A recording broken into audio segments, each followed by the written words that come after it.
ನಮ್ಮ ಬಗ್ಗೆ ಅವ್ರ ಹತ್ರ ಏನ್ ರೆಸ್ಪಾನ್ಸ್ ಇರುತ್ತೆ, ಏನು ಖುಷಿ ಪಡ್ತಾರಾ ಇಲ್ಲ ಬೇಜಾರಾಗುತ್ತಾ ಅಂತ ಹೇಳಿ ನಮಗೂ ತಿಳಿಯೋದು ಅವ್ರ ಜೊತೆ ಕೂತು ಸಿನಿಮಾ ನೋಡಿದಾಗೆ ಗೊತ್ತಾಗುತ್ತೆ ನಮ್ಗೆ.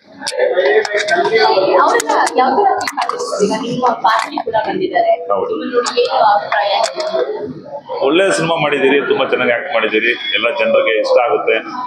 ಒಳ್ಳೆ ಕಥೆಯಲ್ಲಿ ಆಕ್ಟ್ ಮಾಡಿದ್ದೀರಾ, ಒಳ್ಳೆ ಕಥೆ ಆಯ್ಕೆ ಮಾಡ್ಕೊಂಡಿದ್ದೀರಾ, ಒಳ್ಳೆ ಒಳ್ಳೆ ಸಪೋರ್ಟಿಂಗ್ ಆರ್ಟಿಸ್ಟ್ ಈ ಸಿನಿಮಾದಲ್ಲಿ ಇರೋದ್ರಿಂದ ಸಿನಿಮಾಗೆ ತುಂಬಾ ದೊಡ್ಡ ಕಳೆ ಬಂದಿದೆ.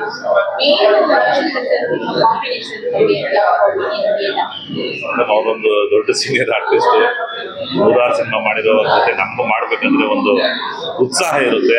ಏನಾದ್ರು ತಪ್ಪು ಒಪ್ಪು ಮಾಡ್ಬೇಕಾದ್ರೆ ಅವರೆಲ್ಲ ತಿದ್ದಿ ತುಂಬಾ ಕೂಲ್ ಆಗಿ ನಮ್ಮ ಜೊತೆ ನಡ್ಕೊಂಡಿದ್ದಾರೆ. ನಾನು ಲಾಸ್ಟ್ ಪ್ರೆಸ್ ಮೀಟ್ ಅಲ್ಲಿ ಕೂಡ ಹೇಳಿದೆ, thank you so much sir, ನೀವೆಲ್ಲ ನಮ್ಗೆ ಹೊಸಬ್ರು ಅನ್ನೋದೊಂದು ನಿಮ್ಮ ಮನಸ್ಸಲ್ಲಿ ಇಲ್ದಿರ ತುಂಬಾ ಸಪೋರ್ಟಿವ್ ಆಗಿ ನಡ್ಕೊಂಡಿದ್ದಾರೆ. ತುಂಬಾ ಮಾಸ ಕಾಣಿಸ್ಕೊಂಡಿದ್ದೀರಾ ಹೌದು, ಪ್ರಿಪೇರ್ ಆದ್ರಿ ಅಂತ ಸರ್. ಇದು ಡೈರೆಕ್ಟರ್ ಕಡೆಯಿಂದ ಕತೆ ಕೇಳಬೇಕಾದ್ರೆ ಫಸ್ಟ್ ಆಕ್ಚುಲಿ ಈ ಕಥೆನ ಶಿವರಾಜ್ ಕುಮಾರ್ ಸರ್ಗೆ ಮಾಡಿದ್ದು ಕತೆ. ಯಾಕೋ ಅದು ಆಗ್ತಿಲ್ಲ, ಸರಿ ನನ್ನ ಹತ್ರ ಬಂತು ಕತೆ. ನಾವಿಬ್ರು ಡಿಸ್ಕಸ್ ಮಾಡಿಕೊಂಡು ಕತೆ ತುಂಬಾ ಚೆನ್ನಾಗಿದೆ, ಮಾಸ್ ಅಪೀಲ್ ಆಗುತ್ತೆ, ನಮ್ಮ ಪರ್ಸನಾಲಿಟಿಗೆ ಮಾಸ್ ಅಪೀಲೇ ಸೂಟ್ ಆಗುತ್ತೆ ಅಂತೇಳಿ, ಈ ಹೈಟು ವೇಟ್ಗೆಲ್ಲ ಈ ಕತೆ ಸೂಟ್ ಆಗುತ್ತೆ ಅಂತೇಳಿ ನಾನು ಇದರಲ್ಲಿ ಒಪ್ಕೊಂಡು ಮಾಡಿದೆ. ಮಾಡಿರೋ ಕತೆ ಅಂತ ನಿಮ್ಗೆ same as it is same ಕತೆ ಮಾಡಿದ್ರೆ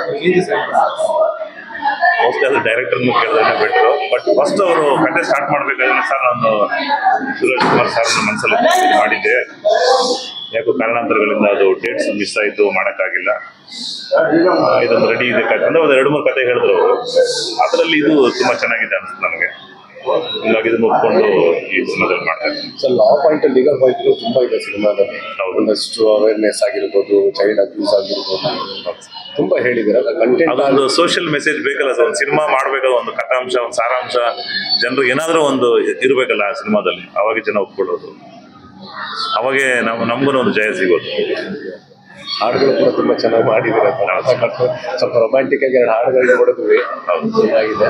ಏನೇ ಅನಿಸ್ತಿದೆ? ಸುಮಾರು ವರ್ಷ ಆದ್ಮೇಲೆ ನಾವು KRS ಅಲ್ಲಿ ಐ ಥಿಂಕ್ ಒಂದು 15-20 ವರ್ಷದಿಂದ ಅಲ್ಲಿ KRS ಅಲ್ಲಿ ಶೂಟಿಂಗ್ ಮಾಡಿರ್ಲಿಲ್ಲ ಯಾರು. ಹೌದು, ಪರ್ಮಿಷನ್ ಅದು ರೀಸ್ಟಾರ್ಟ್ ಮಾಡಿದ್ದು ನಾವೇ KRS ಅಲ್ಲಿ. ತುಂಬಾ ಯಾರು ರೆಕಮೆಂಡೇಶನ್ ಮಾಡಿ ಸ್ವಲ್ಪ ಪರ್ಮಿಷನ್ಗೆಲ್ಲ ಸ್ವಲ್ಪ ಕಷ್ಟ ಆಯಿತು. ಬಟ್ ಆದರೂ ನಮ್ಮ ಪರ್ಮಿಷನ್ ಕೊಟ್ಟರು ಅವ್ರು ಮಾಡ್ಕೊಳ್ಳಿ ಶೂಟಿಂಗ್ ಅಂತ. ಅದೊಂದು ಕಂಬ್ಯಾಕ್. ಸುಮಾರು ವರ್ಷದಿಂದ ನೋಡಿರ್ಲಿಲ್ಲ KRS ನ ಸಿನಿಮಾದಲ್ಲಿ. ಬಟ್ ಇದರಲ್ಲಿ ನೋಡಿದ್ರೆ ಅವ್ರಿಗೊಂದು ಖುಷಿ ಆಗುತ್ತೆ ಅಂತ. ಇದು ನೆಕ್ಸ್ಟ್ ಅಪ್ಕಮಿಂಗ್ ಸರ್ ಮಾಸ್ ಸ್ಟೋರಿಗಳು ಬಂದ್ರೆ ಎಕ್ಸ್ಪೆಕ್ಟ್ ಮಾಡ್ತೀವಿ. ಹೌದು ಸರ್, ಮಾಸ್ ಸ್ಟೋರಿಗಳನ್ನೇ ನಾನು ಸೆಲೆಕ್ಟ್ ಮಾಡ್ಕೊಂಡು ಮಾಡ್ಬೇಕಾಗಿದ್ದೀನಿ. ಪರ್ಸನಾಲಿಟಿ ನೋಡಿ ಮಾಸ್ ಸ್ಟೋರಿ ಸೆಲೆಕ್ಟ್ ಮಾಡ್ತಾ ಇದ್ರೆ ಅಥವಾ ಇಲ್ಲ, ಅದನ್ನ ಪರ್ಸನಾಲಿಟಿನೂ ಹಂಗೆ ಇದೆ, ಮನಸ್ಸು ಒಳಗಡೆ ನಟನೆ ಮಾಡೋದಕ್ಕೂ ಆ ರಗಡ್ನೆಸ್ ಬೇಕಲ್ವಾ. ಆ ವಾಯ್ಸ್ ಎಲ್ಲ ಕೇಳಿದ್ರೆ ಹೆಂಗಿದೆ ಅಂತ, ಆ ವಾಯ್ಸ್ಗೆನೆ ಸುಮಾರು ಜನ ಹೇಳಿದ್ರು ವಾಯ್ಸ್ ಐ ಥಿಂಕ್ ರವಿಶಂಕರ್ಗೆಲ್ಲ ಮ್ಯಾಚ್ ಆಗೋ ಥರನೇ ಮಾತಾಡಿದ್ದೀರಿ ಸರ್ ವಾಯ್ಸ್ ಅಂತ. ಅದು ಖುಷಿ ಕೊಡುತ್ತೆ. ಯಾಕಂದ್ರೆ ರವಿಶಂಕರ್ ಫೇಮಸ್ ಫಾರ್ ಡಬ್ಬಿಂಗ್. ಅವ್ರ ವಾಯ್ಸು ಅವ್ರ ಕಣ್ಗೆಲ್ಲನೂ ಸ್ವಲ್ಪ ಕಷ್ಟನೇ ಫೇಸ್ ಮಾಡೋದು. ಬಟ್ ನಾನು ಹೆಂಗೋ ಸ್ವಲ್ಪ ಶೂಟ್ ಮಾಡ್ಕೊಂಡು ಮಾಡಿದ್ದೀನಿ. ನಮ್ಮ ಕರ್ನಾಟಕದಾದ್ಯಂತ ಎಲ್ಲ ಕನ್ನಡ ಕಲಾವಿದರು ಥಿಯೇಟರ್ಸ್ಗೆ ಬಂದು ಕನ್ನಡ ಸಿನಿಮಾ ನೋಡಬೇಕು. ನಮ್ಮಂಥವ್ರಿಗೆಲ್ಲರಿಗೂ ಒಂದು ಪ್ರೋತ್ಸಾಹ ಮಾಡಬೇಕು ಅಂತ ಕೇಳ್ಕೊಳ್ತೀನಿ. ಎಲ್ಲೂ ಪೈರೇಸಿ ನೋಡಬಾರ್ದು, ಯೂಟ್ಯೂಬಲ್ಲಿ ಬರೋದು ನೋಡಬಾರ್ದು. ದಯವಿಟ್ಟು ಎಲ್ಲ ಥಿಯೇಟರ್ಸ್ಗೆ ಬಂದು ಸಿನಿಮಾ ನೋಡಿ ನಮ್ಮಂಥ ಒಂದು ಹೊಸಬರಿಗೆ ಒಂದು ಪ್ರೋತ್ಸಾಹ, ಉತ್ಸಾಹ ಎರಡೂ ಬೇಕು ಅಂತ ಕೇಳ್ತೀನಿ. Thank you.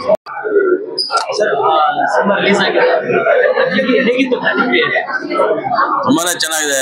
ನಾವೇನು ಎಕ್ಸ್ಪೆಕ್ಟ್ ಮಾಡಿದ್ವಿ ಅದು ಇವತ್ತು ಜನತೆಗೆ ತಲುಪ್ತಾ ಇದೆ. ಸೊ ಸಿನಿಮಾ ನೋಡಿ ಬಂದವರೆಲ್ಲ ತುಂಬಾನೇ ಖುಷಿಯಾಗಿದ್ದಾರೆ. ಅವರ ಮುಖದಲ್ಲಿನ ನಗು, ಆ ಸಂತೋಷ, ಆ ತೃಪ್ತಿ ನಮಗೆ ತುಂಬಾ ಖುಷಿ ಕೊಟ್ಟಿದೆ.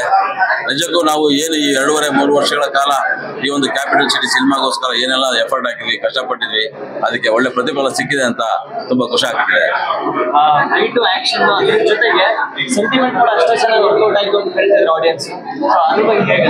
ಹೌದು, ಕಥೆನಲ್ಲಿ ಮುಖ್ಯವಾಗಿ ಅದೇ ಆ ಸೆಂಟಿಮೆಂಟ್ ಎಪಿಸೋಡ್ಸ್ ಏನೇ ಇಂಪಾರ್ಟೆಂಟ್. ಅದ್ರ ಮೇಲೆ ಕತೆ ಬೇಸ್ ಆಗಿರೋದು. ಆಕ್ಷನ್ ಡಿಫ್ರೆಂಟ್ ಆ್ಯಂಡಿ ಅವರು ಅಂತೂ ತುಂಬಾ ಒಳ್ಳೆ ಅದ್ಭುತವಾಗಿ ಫೈಟ್ಸ್ ಎಲ್ಲ ಕಂಪೋಸ್ ಮಾಡಿದ್ದಾರೆ. ಹಾಗೆ ಆರ್ಟಿಸ್ಟ್ ಕೂಡ ಅಷ್ಟೇ ಚೆನ್ನಾಗಿ ಮಾಡಿದ್ದಾರೆ. ತುಂಬಾ ಚೆನ್ನಾಗಿ ಮೂಡ್ ಬಂದಿದೆ, ಅದೇ ಖುಷಿ ಆಗ್ತಾ ಇದೆ. ಜನತೆಗೆ ಇಷ್ಟ ಆಯ್ತಲ್ವಾ, ಅದಕ್ಕಿಂತ ನಮ್ಗೆ ಇನ್ನೇನು ಬೇಕು. ಆಡಿಯನ್ಸ್ ಏನ್ ಹೇಳ್ತೀರಾ ಸರ್?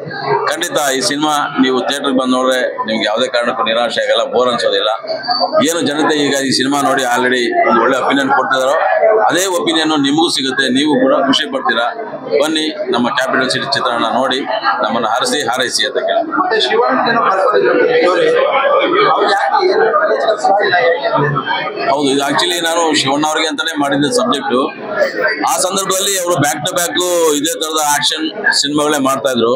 ಮತ್ತೆ ನನ್ನ ನಂದ ಸಿನಿಮಾದಲ್ಲೂ ಕೂಡ ಅಕ್ಕ ತಮ್ಮನ ಒಂದು ರಿಲೇಟೆಡ್ ಸಬ್ಜೆಕ್ಟ್ ಇದ್ದಿದ್ರಿಂದ ಅವ್ರೇನ್ ಮಾಡಿದ್ರು, ಇದನ್ನು ಸ್ವಲ್ಪ ಗ್ಯಾಪ್ ಇಟ್ ಮಾಡೋಣ, ಈಗ ಯಾವ್ದೋ ಒಂದು ಸೆಂಟಿಮೆಂಟ್ ಸಿನಿಮಾ ಮಾಡೋಣ ಅಂತೇಳಿ ಮತ್ತೆ ನಾವು ಬೇರೆ ಕಥೆಯನ್ನ ಮಾಡಿದ್ವಿ.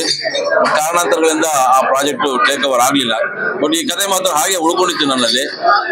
ಈ ಕಥೆ ಹಾಗೆ ಬಿಟ್ರೆ ವೇಸ್ಟ್ ಆಗತ್ತಲ್ಲ ಅಂತೇಳಿ ನಾನು ಏನ್ ಮಾಡೋದು ಅಂತ ಯೋಚನೆ ಮಾಡ್ತಿರುವಾಗ ನಮ್ಮ ಇನ್ಫಿನಿಟಿ ಕ್ರಿಯೇಷನ್ಸ್ ಪ್ರೊಡ್ಯೂಸರ್ಸ್ ಎಲ್ಲ ಬಂದಾಗ ರಾಜ್ಯ ರೆಡ್ಡಿ ಅವ್ರನ್ನ ನೋಡಿ ಯಾಕೆ ಈ ಕಥೆ ಇವ್ರಿಗೆ ಮಾಡಬಾರ್ದು ಅಂತ ಅನಿಸ್ತು. ಅವರು ಬಡ್ಜೆಟ್ ಅನ್ನ ಪ್ರೊವೈಡ್ ಮಾಡ್ತೀನಿ ಅಂತ ಅಂದಾಗ ಈ ಸಬ್ಜೆಕ್ಟ್ ಅನ್ನ ಇವ್ರಿಗೆ ಮಾಡಿ ಇವತ್ತು ಕ್ಯಾಪಿಟಲ್ ಸಿಟಿ ನಿಮ್ಮ ಮುಂದೆ ಬಂದಿದೆ. Thank you very much sir.